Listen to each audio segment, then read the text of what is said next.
ఆకాశ మహాకాశములందు సింహాసనాసీనుడైన దేవాది దేవునికి మహిమ కలుగునుగాక. అందరికీ శుభోదయం. నేస్తమా, నీ దేవాది దేవుడి దినాన నీ కొరకు సిద్ధపరిచిన వాక్కు. ఆయన బండను నీటి మడుగుగాను, చెకుముకి రాతి బండను నీటి ఊటలుగాను చేయువాడు. దేవునికి మహిమ కలుగునుగాక. ఈ మాటలు కీర్తనలు 114వ అధ్యాయము 8వ వచనములో వ్రాయబడి ఉన్నవండి. నీ దేవాది దేవుడు ఈ దినాన నీ జీవితంలో నూతన కార్యమును చేయబోతూ ఉన్నారు. అద్భుత క్రియలను దేవుడు నీ కొరకు సిద్ధపరిచి ఉంచారు. వాటిని నీవు పొందుకుంటావు.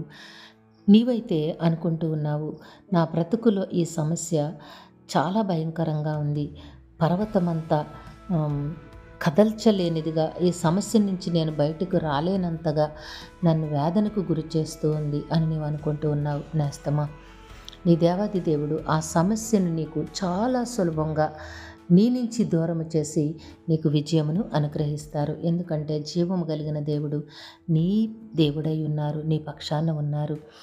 దేవుడు నీ బ్రతుకును నీటి ఓటలుగా, ప్రవహించే నీరుగా, ఎంతో సంతోషమయమైన స్థితిని నీకు అనుగ్రహిస్తారు. దేవుడు నిన్ను దీవించి ఆశీర్వదించునుగాక. ఆమెన్. ప్రార్థన చేసుకుందాము. కలిగిన తండ్రి, ఘనమైన దేవుడా, మీ ఘనమైన నామమును వందనములు చెల్లించుకుంటున్నాము. మీ బిడ్డకి మీరు ఇచ్చిన వాక్కును బట్టి స్తుతులు సమర్పించుకుంటున్నాము.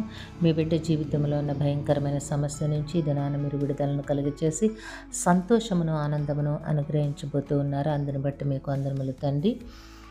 యవన కాలమందున్న బిడ్డలకి సకాలంలో చక్కని వివాహములు, ఉద్యోగములు, గర్భఫలములు ప్రసాదించండి నాయన. విద్యాభ్యాసంలో ఉన్న బిడ్డలకు ఉన్నతమైన విద్యను, భవిష్యత్తును ప్రసాదించండి. పరీక్షలు రాస్తున్న బిడ్డలకి ఆరోగ్యమును, జ్ఞాపక శక్తిని, ధైర్యమును దయచేయండి. పరీక్షా సమయంలో ప్రతి ప్రశ్నకు సరియైన సమాధానమును రాసి ఉన్నతమైన విజయమును పొందినట్లుగా దీవించండి తండ్రి. మా ప్రియులు చేస్తున్న పనిపాట్లలో, ఉద్యోగ విధులలో, వ్యాపారములలో తోడుగా ఉండి వారి కష్టమునకు అనేక రెట్లు ఫలములు దయచేయమని వేడుకుంటూ ఉన్నాము. జీవము కలిగిన దేవుడా, ఈ దినము పుట్టినరోజు, వివాహ దిన మహోత్సవములు జరుపుకొంచిన బిడ్డలందరికీ మీ ఆశీస్సులు, దీర్ఘాయుష్ను అనుగ్రహించి మీ కృపలో జీవింపచేయండి. మా ప్రియులందరినీ, వారి కుటుంబములను మీ దివ్యహస్తములకు అప్పగించుకొంచున్నాము. అందరికీ కావలసిన ఆయురారోగ్యము, పరిపూర్ణమైన రక్షణ, దీర్ఘాయుష్య, నెమ్మదిని ప్రసాదించి మీ శాంతి సమాధానంతో జీవింపచేయమని ఈ ప్రార్థన యేసయ్య నామములో అడిగి వేడుకొనుచున్నాము తండ్రి. Amen, amen, amen.